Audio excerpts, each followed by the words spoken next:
Let it be a Nick and Jane, and let it be a Mr. Smith, a banker of Nick and Jane. They both keep their money in his bank. That's why we use the title Mr. Smith with respect. Nick really wants to buy, well, let's say Jane's bicycle, but he has no money.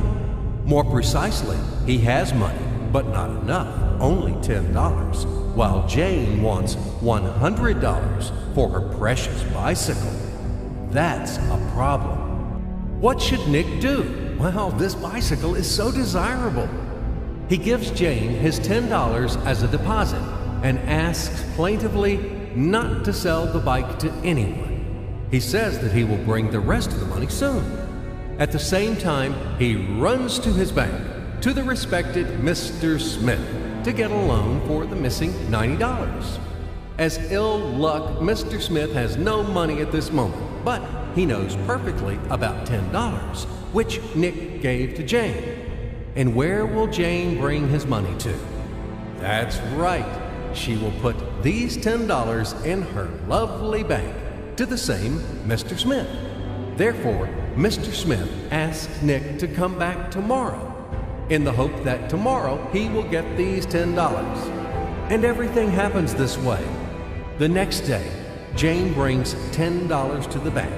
The bank provides Nick these $10 on credit. Nick immediately gives them to Jane. She again puts them in a bank.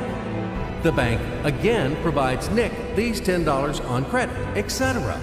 As long as Nick the fool will gather enough money for the bicycle. Don't you get confused yet? Be patient, I told you. These demons have been trying to confuse you during 1,000 years. These damn economists and financiers. But anyway, we will figure everything out. So what do we have in the end? Nick finally got the bike from Jane. Wow!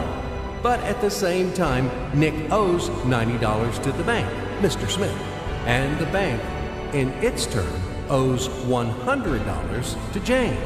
In other words, those $10, which existed initially, have magically turned into $200, $190 of debts plus real $10.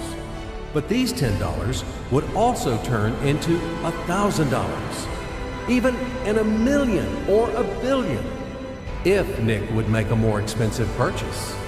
In this case, our $10 would make the increasing number of its cycles, circuits from hands to hands. That's it. So, what happens in today's world? SOS! It appears that banks also make money out of thin air and multiply them.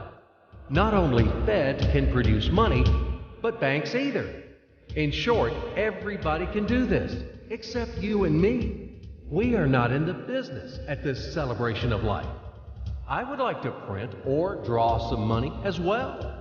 In fact, these banks multiply money without any control. And we're still wondering why the banker lives better. What are naive fools are we? Now it is clear why. The one who produces the money, of course, lives better. But this is not enough. From this moment, poor Nick will never be able to repay his debts owed to the bank, no matter how hard he would work.